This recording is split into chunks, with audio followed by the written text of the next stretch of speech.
Never price out of your own wallet. Not charging enough is actually a huge problem. Each service provider has to keep going lower and lower and lower with their prices because they think that's the only way they're going to win work. And it's like a cancer in the trade and service industry. It's like beauty. Beauty is in the eye of the beholder. Value is in the eye of the customer. That's way too much to charge, or no one's ever going to pay that, or I'll never win the job if I charge that much. Or you talk yourself down 3 times before you send your quote or your bid off. That's disturbing.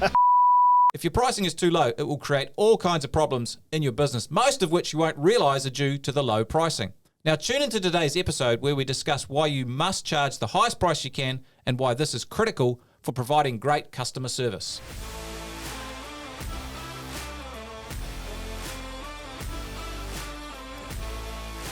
Well, howdy there, Tony Fraser-Jones, the host of the Profitable Tradie podcast with my co-host, Phil Smith. How you doing this morning, mate? Always good, mate.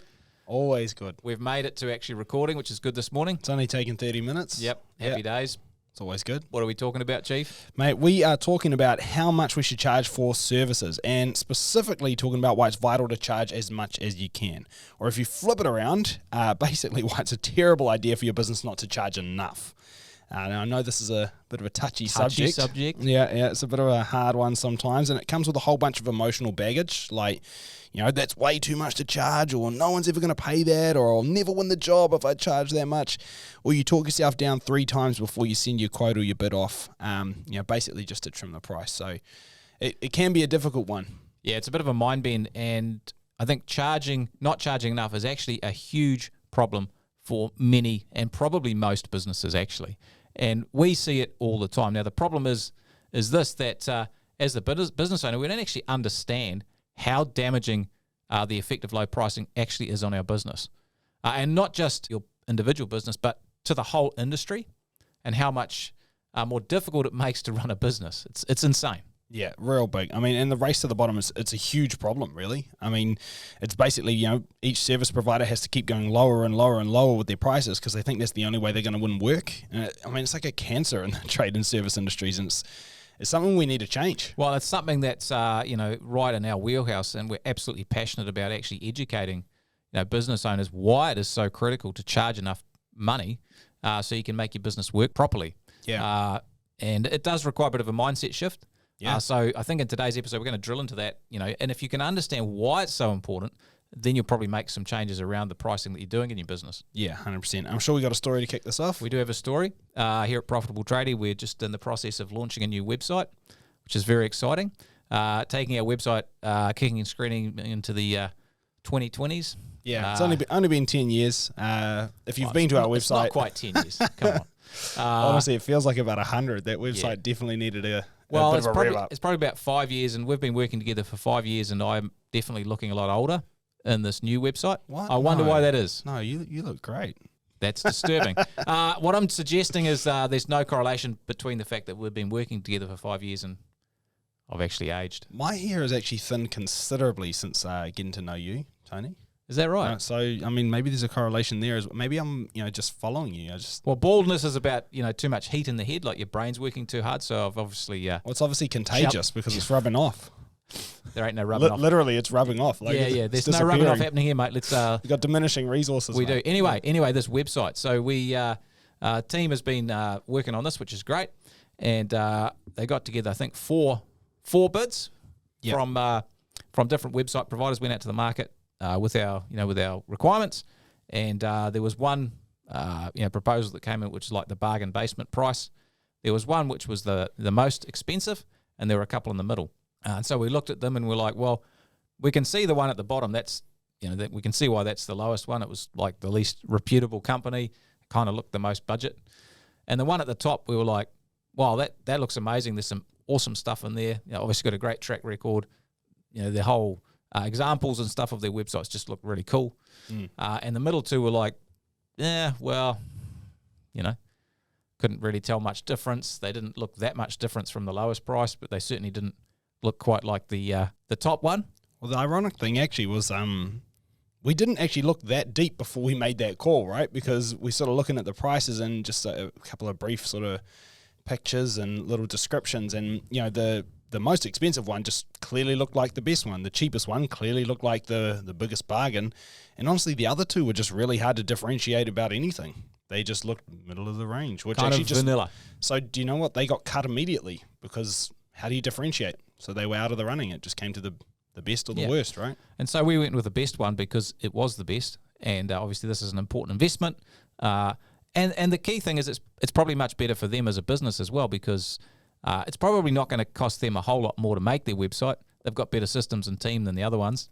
And they're going to have a whole lot more margin to do it. So they can actually do a better job. They can work with us, more in depth, and we'll get a better result at the end of the day as well. Yeah. And for the sake of, a few $1,000s, it's much better for everyone. Yeah, I mean, it'll probably take, the same amount of time for their business. It'll probably take the same amount of resources. They just have a better, team and better systems and a little bit more talent. But how did they get that? Well, probably because they have better margins and they can afford to have that kind of infrastructure. But it doesn't take longer. It probably didn't even cost them more. So they make higher margins, which means that they can reinvest in better team and better systems and all that kind of thing. That bargain basement one, they'll never get better. They can't produce better because they don't have any margin to spend on getting better. Yeah. And they've got no margin for error either. So they can't do any rework or touch-ups or anything like that because then they'd be bankrupt. That's right. So the website story. Yeah, it's goody. Well, a few problems if we don't charge enough. I think this is massive, and I really want to drill into this in the podcast today, because what we see with the business owners we help, and just business owners in general, we have a bunch of problems in our business, but we don't realize that actually the root cause of them often is the fact that our margins aren't high enough, which the easiest way to fix your margin is to actually, put your price up. And so the first thing you will find is that your profit margins are actually really thin. And pricing, it's just directly related to profitability. If you add $1 to your price, that goes straight to your bottom line. That is all profit. Yeah. Which is great. Now, you might think, well, that's cool, I could just do more work. But the thing is, if you add $1 of services that you invoice out, of revenue, you only get to keep a portion of that because you've got to pay wages, you've got to pay materials. Yep. So you might get to keep 30 or 40 cents of that dollar. Yeah. Versus when you put the price up, you get to keep the whole dollar. Yeah, that's right. Which is massive. So thin profit margins are a massive issue with low pricing. Yeah, that's right. Definitely. And you can run into some cash flow issues. Well, that's exactly right. So cash flow is driven primarily from the profit you make off your job. So you do the work and, you price it, and then you have some costs, obviously labor, materials, and maybe a few other costs, subbies, whatever. And you get paid for that. And the difference between what you have to pay out and what you get paid is what you've got left to pay all your other bills, like your overheads, your tax, hopefully some profit for yourself, which is, the point of being a business. So, and we've seen this just thousands of times. Almost always when you have a cash flow problem, there's a margin problem. Yeah. And when there's a margin problem, almost always there's a pricing problem. Yeah, definitely. I think that's really important actually just to emphasize, because, there could definitely be other stuff going on too. Maybe you're not getting paid on time or regularly, and, lots of things that you can tighten up around cash flow. But I think sometimes if you have those other problems as well, it actually masks the fact that, yeah, sure, you've got these other issues too, but also your margin's not high enough. Because if your margin was good, you can kind of weather some of the storm of, those other kinds of issues. That'd still be a problem. You could still tighten them up, but it's not the same kind of pressing, stuff up, because at least there is some fat and some, money in the bank. And so, yeah, really the margin's almost never exempt from being a cash flow issue, right? It's always in the mix. And we were just talking before, with Nephi before, he's a big fan of Apple products. Apple, high margin business, high price, premium price point. They have trillions of dollars in the bank, and they can operate for 8 or 10 years or something with, without it, they can carry on without actually having to sell. To make a sale. Yeah, to make a sale. Yeah. And that's because their margins are so high that they've been able to put money aside, for the rainy day. Yeah, that's right. Whereas if there's no fat in the job in the first place, you got no margin in the first place, then the slightest little, deviation from perfect and you're stuffed. Well, that's right. I mean, one client who, maybe it's a contractor, general contractor, or a building contractor who doesn't pay, and if your margins are thin, you're basically going to the wall. Yeah. Because there's just nothing. There's nothing in reserve. There's no that's fat it. anywhere. I mean, what do animals do? They feed up. Yeah. Bears feed up, and then hibernate for the winter. Yeah, well, they store the fat. They store the fat. The same with your business. No margin, no fat. You can't survive any reversals. Yeah, that's right. Other problems we run into. People probably don't realize is that when your margins and your pricing are lower, you've got to do a whole lot more work to make the same amount of profit. So like we've got a check sheet we give our clients, and it just shows you the effect of changing margins on how much work you have to do. And let's say your margin was 40%, and then you decide to reduce your price by 10%. You actually have to increase your sales. That's the amount of work you do by 33% in order to maintain the same level of gross margin. Yeah. So that if you just think about that for a second, 10% reduction in price, 33% increase in the amount of work you've got to do. Yeah. I mean, no one's even going to have enough tradespeople to do that. Well, they don't have the resources. That's right. It's not, and then you've got to think about what are the implications of 33% more work. Well, we need to get 33% more tradespeople to do the work. So that's probably hiring more people, which is a whole lot of work. Yeah. It gets even worse. You think about the multiplier effect. You've got to get more jobs, which means you've got to price more work. Yeah. So you've got to get more leads as well. Well, that's exactly like the if your conversion rate's 50%, then you're going to need 66% more leads in order to get 33% more work. And then not only that, but you need, as you said, the pricing time. You've got the overhead of potentially needing an estimator now because you can't get through all the pricing. Maybe you need a salesperson because there's that many more jobs to go out and win. Plus, there's the admin, there's the scheduling, there's the invoicing, there's I almost swore, sorry. Well, it's I'm worth passionate swearing about this. about. This is terrible, like the implication, like you say, it's not just I have to do 33% more work. You have 33% more overhead needed.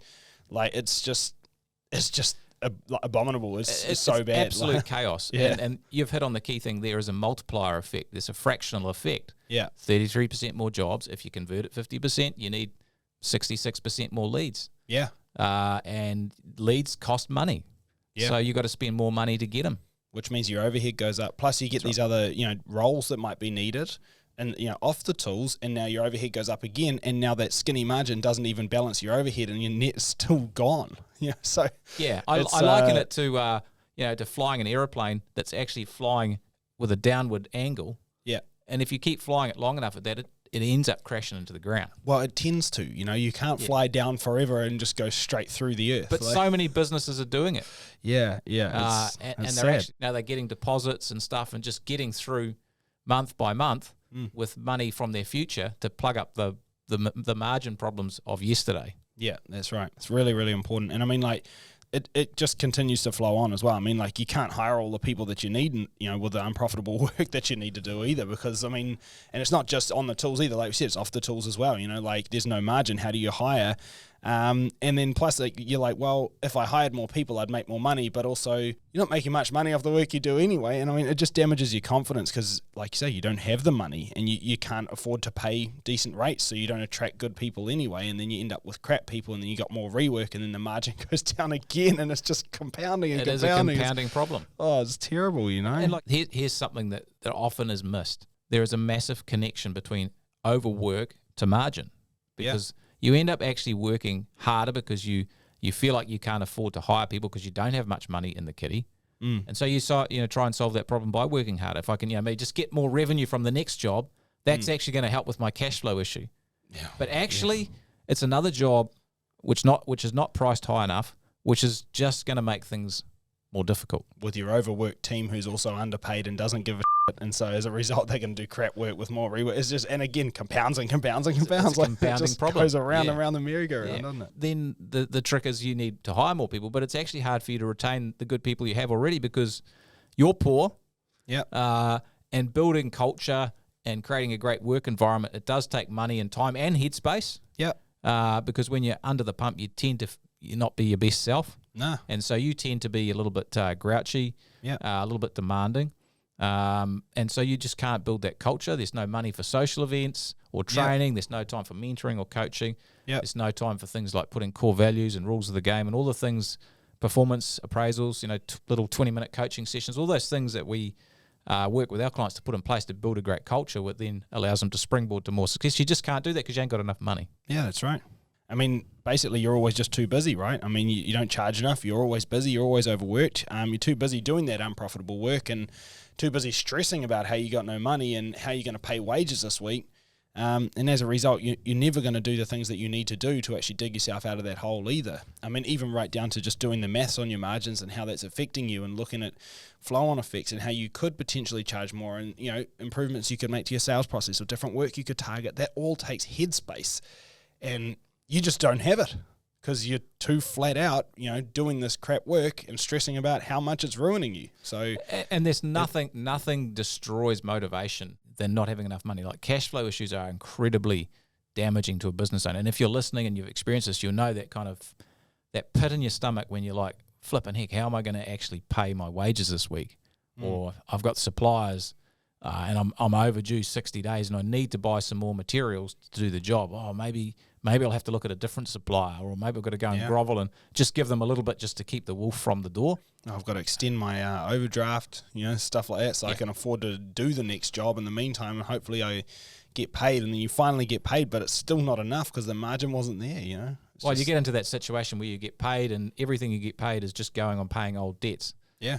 Which is very, very tough position. And the kicker is this. This is the big thing that's important. Your customer service suffers. Yeah. Now, if you are pricing too low and your margins are too tight, then you actually struggle to stay on top of the details of all the jobs because you can't afford to hire extra help. You can't afford a scheduler or an ops manager. You don't have good systems. Maybe your software's pretty antiquated, or you don't have it, or you're not using it properly. You don't have time or effort to put in QA processes and checklists to make sure the work's done. You're basically poor, you don't have time, and that translates to disorganization with your jobs, clients getting frustrated. You can't spend any time nurturing your clients or finding out what's going on or building relationships with them because you're just absolutely foot flat to the floorboards. Yeah. And that's a big problem. Low-priced work often leads to very poor customer service, or it's not the customer service that you really want to deliver. Yeah, well, it goes into everything. You can't you can't send a gift to a good client afterwards because there's no money for that. You can't go and spend time doing aftercare service or anything because you can't spend time on that, and also that time is money, and you got no money for that. You just can't do anything, and also you don't have the money to improve. And I think that's really important, is that you don't have the money to dig yourself back out. Like if you think about the website example earlier, that bargain bin one we looked at, they were never going to be able to get better because what it would take to get better is more investment in, team, systems, maybe being able to put more time and care into what they're doing, but they don't have that time, they don't have the headspace, and they don't have the cash to make any of that work. So they'll just continue being bargain basement, which means they have to charge less prices because otherwise they won't sell anything because it's not worth it. They attract a certain kind of customer, and honestly, the kind of customer that you attract at that point is the difficult kind. Quite often. Yeah. Almost always. The people that are willing to pay more, they're usually the people that are easier to deal with. The ones that don't want to pay anything, they're the people that pick the bill apart. They're the ones that expect, champagne on a beer budget. You're digging that hole deeper and deeper, and you have nothing to dig yourself out with. So it's really quite a bad thing. Yeah. So the thing is, there is a bunch of problems that you will find in a lot of businesses that you don't at first think are due to low pricing, but they actually are, because margin gives you, ammunition to actually do stuff in your business and improve it, and it makes you feel good about where you're at with it when you can see where it's at. So, if you do get your pricing right, you do price to a high level, and you should try and price as high as possible. And I know there's a bunch of mental stuff there, and we can talk about that. Let's do that in a minute, but once your pricing is at a good level, your profit margins are much fatter, which means more profit does make everything easier. Yeah. Like I said, every dollar extra that you put on a price goes straight to your bottom line. You don't have to, take anything out. It's just actually pay rise for your business. Yeah. Yeah, it's great. A lot of flow on effects, right? Yep. More cash flow. So you can still, have people who don't pay you, but like we said, you've built up a reservoir, a backstop of money that means you've got a way to deal with issues that come up. So cash flow, you're getting enough, the spread between what it costs to do a job and what you're getting is large enough so that the money flows through to pay for your overheads, to pay for profit, to put some money aside. Yeah. This is huge. You have to do less work for the same amount of money. Yeah. Let's say you're at 30% margin and you increased your price by 10%, you'd have to lose 25% of your work to make less money. Yeah. So, even if you lost 20% of your work, which honestly won't happen. Yeah. It's only a 10% increase in your pricing. And in this case, you lose 20% of your work, you'd still be making more money. You just have 20% of your time back. That's right. And so if you think about the multiplier, the fractional effect we talked about earlier, now you need to do less leads, less pricing less jobs, Not less only that, tradespeople. but you've got 20% of your time back to actually go and generate more leads More profitable at that new margin. margin. So it compounds again and again and again. Plus, you got more time to look at hiring, the right people. You got more margin to do it as well and attract them over. You got more time for sales. You got more time for building value and providing great customer service and actually deserving the margin that you're charging anyway. So I mean, like, it really just is easier, isn't it? It's so much easier, and I think the point you make about customer service is big. You've now got money where you can invest in the best software. You can invest in the right organisation structure, getting the right people in your business. You can get new vehicles, which cost you less. Yeah. Less repairs and maintenance. That's right. Training for your team. You can get your techs or your tradespeople up to speed quicker. Yeah. It's so much easier because you've actually got that cash to actually do it, and it makes a huge difference. Well, if you look at a real example there, I mean, like, look at training. People are like, oh, I'd love to charge more, but honestly, my guys are just like, they need a lot of work. They make a lot of mistakes. I don't know how I could, do that. Well, what do they need? They need more training, right? But when are you going to do that? Because you can't have them taking days off work, days out of the field, for training. And it's like, well, yeah, I mean, if you put your prices up 10%, even if you lost 20% of your work, you're still making more money, and now you got 20% of your time back, and now you can train your team to become better, and then put your price up another 10% because you're bloody worth it now. Yeah, I mean, again, it's a compounding thing. So a lot of the time, the way to fix the problem, it's always like, well, if I had more money, or then I could fix that problem. And it's like, yeah, well, you have that problem because you don't have more money. It's actually the same thing, but in reverse. Yeah. And there's nothing that the extra 120 grand of profit won't fix, right? Well, it's never going to feel bad, is it? Right? No, it always helps. Yeah, that's right. The funny thing, though, is that you get that extra 120 grand. That same saying is still true, because another 120 grand would make it even easier again. That's right. That's right. Yeah, it's kind of the way it goes. Lots of stuff we can do. We build more culture. We can pay people well. We can retain people better. I mean, again, culture, it takes time, effort, money, headspace. You have more of all of that if you're charging better margins. Yeah, and I think the thing is, okay, we know that it's important, but how do you actually do it? How do you actually charge more? Well, it's pretty simple. You just put your prices up. Actually, that's the simple thing. But that's the first thing. Yeah, that's really simple, and it's pretty easy to do. It's the most impactful thing you can do for your profitability is put your prices up, 100%. Yeah. But what you need to do so that you've got the courage to do it, you've got the the gonads, the stones, the coconuts, whatever you want to call them to do it, is you've actually got to know your numbers. 100%. That means it's absolutely critical that you do a monthly profit and loss statement so you can see how the business is actually tracking, what the results of your current strategy are. You need to back cost each job, and that means looking at the profitability of each job, so you cannot kid yourself about the state of your pricing. Yeah. See, most people actually tell themselves little lies about where their pricing's at. Oh, it's not too bad. Or, I've just put my prices up, but that was like 7 months ago. Yeah. All sorts of little stories go on. But with this stuff, the truth will set you free. And the truth comes from actually understanding where your margins are at. The cold, hard, reality, the light of day on your numbers is critical. And until you do that, you're probably not going to be motivated to make the changes. Yeah. And that's important to actually just get in there, drill down, and see what it is. So monthly P&L, back cost every job, absolutely critical. And here's the thing, if you do the math, this is cool. If you're driving, don't write this down, but if you're not driving, maybe write this down. What is your monthly revenue? And let's say it's $100,000. I mean, it might be 50, it might be $1 million, it might be 10 million, whatever, it doesn't matter. A 5% increase in price means if your revenue is 100,000, you can times your revenue by 5%, but it would mean now that your revenue is 105,000. Yeah. But your costs haven't moved. Yeah. That extra 5K goes straight to you, and it's 60K a year. So 5,000 per month times 12 is 60K a year. Yeah. Just for changing something, in your pricing. It's super simple. Yeah. Super easy. And I mean, like, that can look like a bunch of things. I mean, some people say, oh, well, it's just putting my hourly rate up. And it's like, well, no, not necessarily. It could be increasing your margin on all materials or some materials, or getting, tiered pricing structure. It could be the hourly rate. It could be introducing service fee. It could be literally anything in a big, long list. But really, it all comes down to I've added extra revenue into a job with the same costs, which is really putting your prices up. Doesn't matter how you look at it. Yeah. It's kind of the same concept. It is. And I think you're touching on an important thing there. Most people don't have pricing targets. Yeah. So they just price with a cost plus mentality. So, I buy my materials and I put 25% markup on them, or 50% or 10, whatever it is. Or, hey, I pay my guys, 30, 50, whatever dollars an hour, and my charge rate rate's $100 or 120, whatever it is. Yeah. That's the kind of mentality. Well, that doesn't actually help here. No. What you need to understand is the gross profit margin per job, and you need a target for each job. Where do I want the pricing to sit?